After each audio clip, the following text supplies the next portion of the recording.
Ողջույն, եթերում Մեդպրեսն է։ Ինչպես միշտ մենք խոսում ենք ամենակարևորի՝ առողջության պահպանման եւ հիվանդությունների կանխարգելման մասին։ Այսօրվա իմ հյուրի հետ եւս մեկ անգամ անդրադառնալու ենք անպտղության խնդրին։ Իմ հյուրն է Մարգարյան ծննդատան գիտական գծով փոխտնօրեն, Երևանի պետական բժշկական համալսարանի պրոֆեսոր Կարինե Արուստամյանը։ Կարինե, շատ շնորհակալ եմ իմ հրավերը ընդունելու համար։ Հաճույքով ընդունել եմ ձեր հրավերը։ Շնորհակալ եմ։ Կարինե, հունիս ամիսը ամբողջ աշխարհում ընդունված է համարել որպես անպտղության իրազեկման ամիս։ Սա է նաև պատճառը, որ մենք եւս մեկ անգամ այս խնդրին ենք անդրադառնում։ Բայց մինչ այդ փորձենք պարզաբանել, թե երբ են ընդհանրապես զույգերը դիմում հղիության պլանավորման համար։ Ցանկացած զույգ, ով ցանկանում է երեխա ունենալ, հետը ունի զուգահեռ գնացող մի երազանք, որպեսզի հղիությունը կայանա, երբ իրենք են ցանկանում, որպեսզի հղիությունը ընթանա առանց որևէ խոչընդոտների, ծննդաբերությունը հարթ, երեխան եւ մայրը առողջ վերադառնան տուն։ Եվ իրոք բնությունը մեզ ստեղծել է այնպիսին, որ մենք կարողանանք մեզ վերարտադրել, բայց բնությունը դրա հետ միասին պատասխանատվություն չի կրում այն ամենի համար, որը մենք կարող ենք բերել պատճառ դառնալ որևէ խոչընդոտների։ Այսպես Եվ կնոջ, եւ տղամարդու սեռական բջիջը միջև բեղմնավորումը պետք է անցնեն առնվազն 3 ամիս նախապատրաստական փուլ։ Երևի թե բնությունը դա ստեղծել է նրա համար, որ մարդիկ այդ հենց 3 ամսում պլանավորեն հղիությունը։ Այսինքն դա գործողությունների, միջոցառումների մի խումբ է, որի նպատակն է հղիության կայացումը եւ հղիության նորմալ ընթացքը առանց որևէ խոչընդոտների։ Եվ այսօր շատ ուրախալի է, որ շատ զույգեր դիմում են հենց հղիության պլանավորման նպատակով։ Իսկ ինչ հետազոտությունների կամ միջոցառումներ են իրականացվում այդ ընթացքում։ Ամենակարևորը դիմել բժշկի։ Ոչ հարևանի, բարեկամի, ընկերոջ խորհուրդների, բժշկի։ Ինչու համար։ Բժիշկը հստակ գիտի, թե ինչ հարցեր տա, ինչ հետազոտություններ իրականացնի, պարզելու համար տվյալ զույգի մոտ այն բոլոր խոչընդոտները, դրանց շփման ուղիները, որոնք կարող են խաթարել հղիության կայացումը կամ հղիության ոչ բարվոք ընթացքը։ Առաջի հերթին բժիշկը զրուցում է զույգի հետ, բարձում նրանց նախկինում կրած հիվանդությունները, վիրահատությունները, շատ կարևոր հարց ընտանեկան պատմությունը։ Երբեմն մարդիկ զայրանում են, իսկ ինչ կապ ունի իմ պապիկի, տատիկի, հորաքրոջ հիվանդությունը իմ հետ։ Ունի ընտանեկան հիվանդություններ կան, որոնք կարող են տվյալ սերնդի մոտ չարտահայտվել, բայց նրանք կարող լինեն այդ հիվանդության։ Գնահատում է նրանց ֆիզիկական վիճակը, վերարտադրողական համակարգի վիճակը, իրականացնում են որոշակի հետազոտություններ, որոնց ծավալը որոշվում է զույգի առողջական խնդիրներից ելնելով։ Զարմանալի չէ, որ որոշ զույգերին կարող է առաջարկվեն այլ հետազոտություններ, մյուսներին այլ հետազոտություններ, իհարկե կա բազային հետազոտությունների մի ողջ փաթեթ, որից հետո բժիշկը, այսպես ասած, վառում է կանաչ լույսը, այսինքն զույգը կարող է արդեն պլանավորել հղիությունը։ Բայց շատ կարևոր հարց, չխառնել իրար, չնույնականացնել, եթե զույգը պլանավորում է հղիությունը, դա նշանակում է, եթե բժշկի մոտ եղել է, հետազոտվել է, որոշ խանգարումներ շտկել է, ապա դա նշանակում է 100%-անոց հղիության կայացում։ Այստեղ հղիության պլանավորման մասին ենք խոսում, մենք չենք խոսում անպտղության հետ կապված խնդիրների մասին, որտեղ շատ հաճախ ասում են, բայց մենք հետազոտվեցինք, բայց հղիություն չկա։ Այսինքն տարանջատեցինք հետազոտությունները հղիության պլանավորման համար եւ անպտղության համար։ Իսկ երբ ենք արդեն սկսում զույգին հետազոտել անպտղության գանգատներով։ Զույգեր կան, որ կարող են դիմել 1 ամիս հետո, զույգեր կան 10 տարի հետո, բայց գոյություն ունի բնորոշում։ Մենք խոսում ենք անպտղության մասին, եթե զույգը 12 ամիս ապրում է կանոնավոր սեռական կյանքով, առանց հակաբեղմնավորիչ մեթոդների օգտագործման եւ հղիություն չի կայանում։ Այստեղ արդեն հետազոտությունների ծավալը այլ է, եւ դա նույնականացնել հղիության պլանավորման հետ ճիշտ չէ։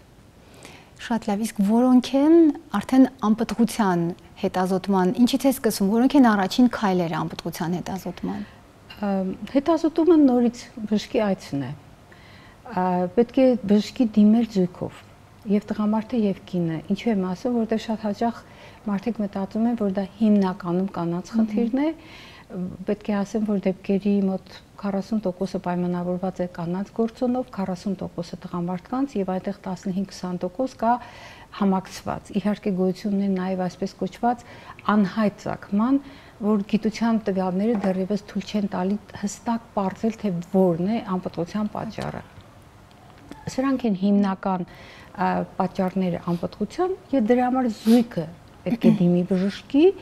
իրականացվում են հետազոտություններ, գնահատվում է նրանց վերարտադրողական համակարգի վիճակը, գնահատվում է բոլոր այն գործոնների վիճակը, որոնք կարող են բերել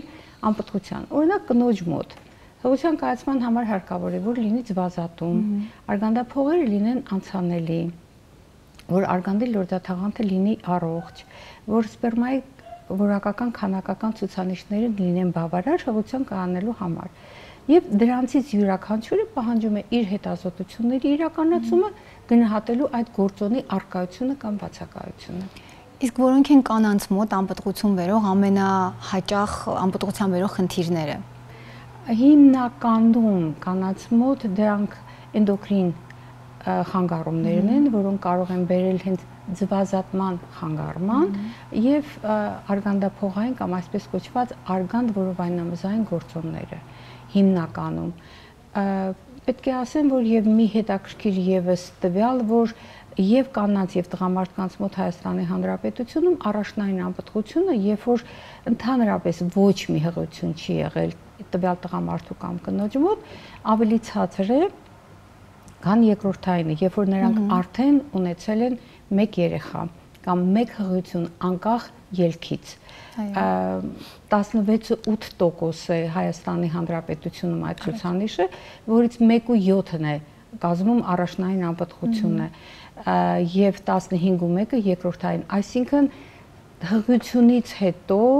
կարող են լինել այլ գործոններ, բորբոքային հիվանդություններ, էնդոկրին խանգարումներ, սեռավարակներ, վիրահատություններ, որոնք բերում են հենց վերարտադրողական համակարգի ֆունկցիայի խաթարման եւ անպտղության։ Դուք նշեցիք ձվազատման հետ կապված, ձվազատման բացակայությունը որպես անպտղության գործոն կամ խանգարումները, իսկ ինչ սիմպտոմներ կարող են վկայել ձվազատման բացակայության մասին, երբ կարելի է կասկածել դրա մասին։ Ձվազատման կայացումը զուտ միանգամյա գործողություն չի, որ մի օրում կայացավ ու դրանով հարցը փակվում է։ Ամբողջ դաշտանային ցիկլի ընթացքում է տեղի ունենում նախ ձվաբջիջի զարգացում, որից հետո ձվազատում, դրա դեղի մարմնի առաջացում, այսինքն ամբողջ դաշտանային ցիկլը նախապատրաստում է հղիության համար եւ միաժամանակ ամբողջ օրգանիզմում տեղի ունենում հորմոնալ փոփոխություններ եւ դա ազդում է կնոջ եւ սոցիալական կյանքի վրա եւ անձնական կյանքի վրա եւ իր ֆիզիկական վիճակի վրա եւ նշանները դրանք հիմնականում կարող են լինել դաշտանային ցիկլի խանգարումները, դաշտանի ընդհանրապես բացակայությունը, դրա դրսևորումը կարող է լինել ավելի հաճախ դաշտանը, արգանդային արյունահոսությունները, երկու դաշտանների միջև ընկած արյունային արտադրությունը եւ դրա համար անպայման պետք է իրականացվի հետազոտություններ դա բարձելու համար։ Իսկ որոնք են այդ ամենաինֆորմատիվ ժամանակակից հետազոտությունները, որով կարող ենք գնահատել այդ ձեր նշած ձվաբջիջի զարգացումը եւ ձվազատման առկայությունը կամ բացակայությունը։ Գոյություն են բազմաթիվ մեթոդներ, որոնք տարիներ շարունակ կիրառվել են, այժմ եւս կիրառվում են, այսպես ասած, բազալ ջերմաչափումը։ Գոյություն ունի արգանդի պարանոցի լորձի վիճակի գնահատումը, գոյություն ունի հորմոնալ հետազոտությունները, գոյություն ունեն այսօր հենց հեռախոսի ծրագրեր, գոյություն ունեն տարբեր application-ներ, որոնք հնարավորություն են տալի գնահատել, գոյություն ունեն ձվազատման տեստեր, բայց ամենահավաստին դա գերձայնային հետազոտությամբ հսկել թե ինչպես է ֆոլիկուլը, որի մեջ պետք է որ ենթադրում են գտնվի ձվաբջիջը աճում, ինչպես է զարգանում եւ ինչպես է տեղի ունենում ձվազատման process-ը, որը կարելի է ուղղակի տեսնել եւ ֆիքսել։ Այսինքն մյուս բոլոր մեթոդները ինչ որ ձևով կարող են վկայել դրա մասին, բայց հավաստի չեն, իսկ ուլտրաձայնային հետազոտությունը հավաստի մեթոդ է ախտորոշման գնահատման համար։ Այն, որ մենք կարող ենք տեսնել եւ ֆիքսել, դա գերձայնային հետազոտությունն է։ Շատ լավ։ Հաճախ անպտղության, հատկապես ձվարանային գործոնով պայմանավորված անպտղության դեպքում առաջանում է ձվազատման, խթանման կարիք։ Ինչ ենք հասկանում ձվազատման, խթանում ասելով եւ ում է ցուցված խթանումը։ Ձվազատման խթանումը դա նշանակում է օգնել ձվարանին, որպեսզի իրականացնի ձվազատման process-ը։ Դա ցուցված է բոլոր նրանց, ովքեր ունեն ձվազատման հետ կապված խնդիրներ։ Դա հիմնականում իրականացվում է տարբեր դեղորայքի միջոցով, որոնք տրվում են դաշտանային ցիկլի հստակ օրերին, հստակ դեղաչափով եւ միաժամանակ հսկվում է դրանց ազդեցությունը, ինչպես է տեղի ունենում ֆոլիկուլի աճը, կայանում է արդյոք ձվազատում թե ոչ, որովհետեւ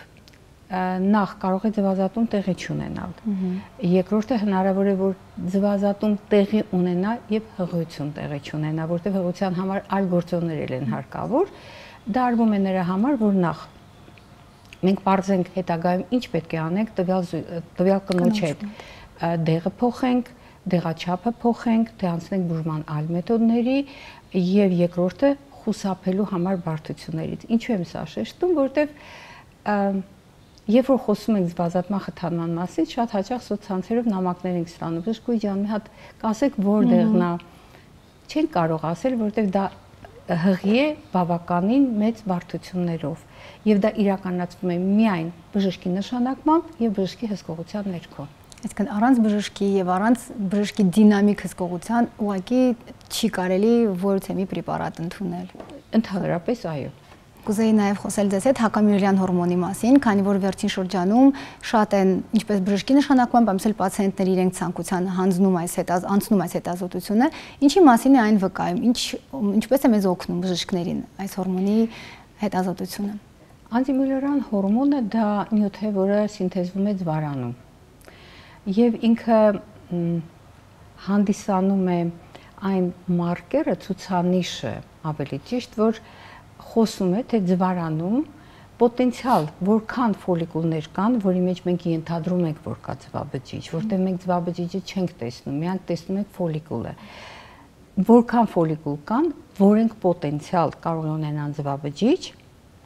որոնք կարող են մեղմնավորվել։ Այսինքն մենք կարողանում ենք գնահատել տվյալ կնոջ անտիմյուլերյան հորմոնի մակարդակով նրա վերարտադրողական պոտենցիալը, նա ունի թե չունի, որքան ունի։ Հարցը կայանում է նրան, որ անտիմյուլերյան հորմոնը արտադրվում է կնոջ ցանկացած տարիքում, բայց ունի իր շեղումները կապված նաև կնոջ մոտ ինչ խնդիրներ կան վերարտադրողական համակարգում։ Օրինակ ձվարանների պոլիկիստոզ համախտանիշի ժամանակ նրա մակարդակը բարձր է։ Բայց դա չի նշանակում, որ ձվարանների պոլիկիստոզով հիվանդը դա ունի մեծ պոտենցիալ հղիանալու։ Նա նորմայի մեջ պետք է գտնի վերարտադրողական տարիքում 30-35-ից հետո, երբ որ սկսվում է ձվարանների ֆունկցիայի տարիքային նվազումը, անտիմյուլերյան հորմոնը նույնպես սկսում է նվազել։ Ինչու են գնահատում անտիմյուլերյան հորմոնը, որովհետև դա կարող է թույլ տա կանխատեսել անպտղության, բուժման, տարբեր մեթոդներով արտամարմնային բեղմնավորման իրականացման ժամանակ կնոջ հնարավոր հղիության հավանականությունը, իհարկե, չմոռանալով, որ անտիմյուլերյան հորմոնը բացարձակ ցուցանիշ չէ, այն պետք է անպայման համադրել եւս երկու ցուցանիշների հետ, դրանք հանդիսանում են հենց այդ անտրալտ, դեռևս չզարգացած, բայց պոտենցիալ ունեցող, որ զարգանա ֆոլիկուլների քանակը ձվարաններում, ինչպես նաև հորմոնալ հետազոտություններ են կատարվում, օրինակ ֆոլիկուլը խթանող հորմոնի եւ համադրում է կատարվում։ Իսկ ինչու է կատարվում, եթե մենք էկո ենք կատարում, որովհետև եթե մենք տեսնում ենք, որ կնոջ պոտենցիալը ցածր է, կինը դեռևս հետաձգում է իր վերարտադրողական պլանները, այսօր գիտեք, կյանքը այնպիսին է, որ չի ստացվել, որ ամուսնանա, ունի խնդիրներ աշխատանքի հետ, ընտանիքի հետ, մտածում է, որ եւս մի քանի տարի կա, եթե մենք տեսնում ենք, որ նրա պոտենցիալը նվազում է, կնոջը զգուշացնում ենք, որ ինքը համապատասխան քայլեր կատարի կամ վերանայի իր վերարտադրողական պլանները կամ առնվազն իրականացնի ձվաբջիջների հավաքում, պահպանում, հետագայում իր վերարտադրողական պլանների իրականացնելու համար։ Իհարկե, այստեղ մի հարցի մասին եւս պետք է խոսել տարիքի։ Տարիքը ունի շատ մեծ նշանակություն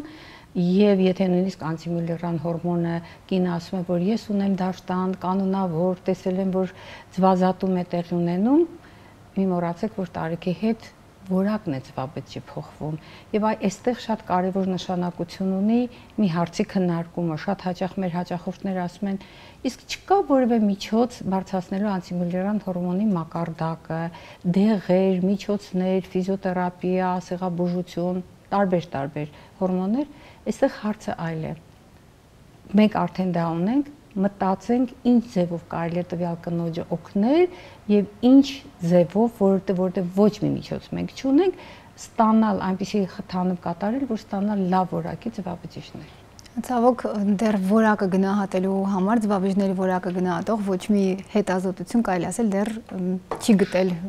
ժամանակակից բժշկությունում չունենք։ Իսկ կարելի է ենթադրել, որ ցածր հակամյուրան հորմոնի առկայությունը վկայում է անպտղության մասին, թե դա ուղղակի միայն կանխատեսող ցուցանիշ է։ Ավելի շատ կանխատեսող է ներկայումս հանդիսանում։ Նախկինում այդպիսի մտածմունքներ, ենթադրություններ կային, բայց ներկայումս գտնում եմ, որ նա ավելի շատ կանխատեսող է։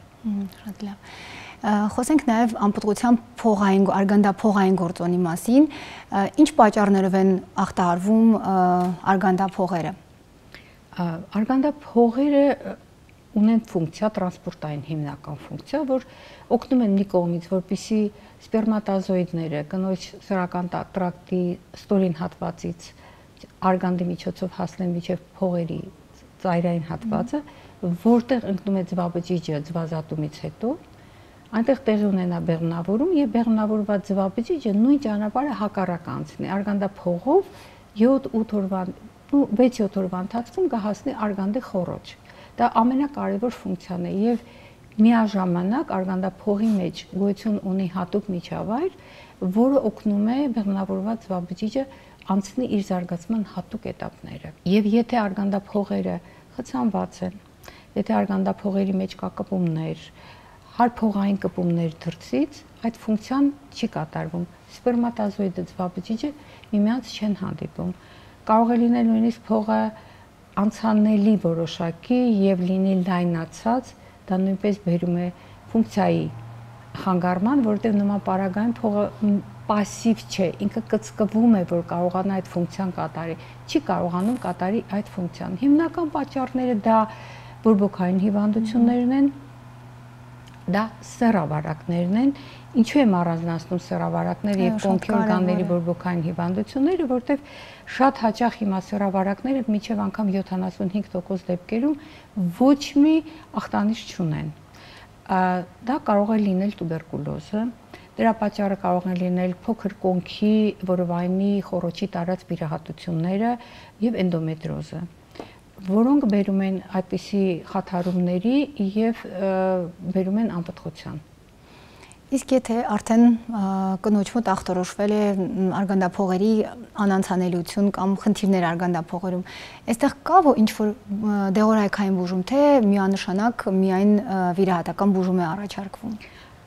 Ժամանակին իրականացվում էր դեղորայքային բուժում, որից հետո իրականացնում էին այսպես կոչված ռեկոնստրուկտիվ վիրահատություններ, վերականգնողական վիրահատություններ, բայց ժամանակի ընթացքում բոլորը հետ կանգնեցին դրանից, որտեղ այն շատ ցածր արդյունավետությունների մի կողմից բերում էր արտարգանդային հղությունների բարձր հաճախության։ Իրականացվում է դեղորայքային բուժում, եթե սուր վիճակ է, սուր վիճակից դուրս գալու համար։ Եվ այսպիսի մի հարց առաջացավ դեռևս առաջին արտամարմնային բեղմնավորումներից հետո,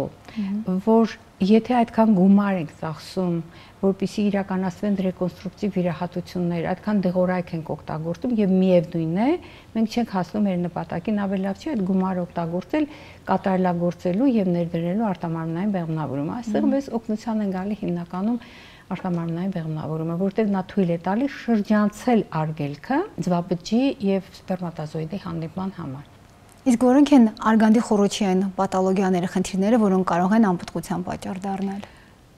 Ի վերջո բեղմնավորված զբաղվածիջը պետք է գա հասնի իր տունը։ Ինչու են հայերենում ասում զավակատուն։ Արգանդը զավակի տունն է։ Ինքը պետք է գա հասնի արգանդի խոռոչ եւ այնտեղ զարգանա։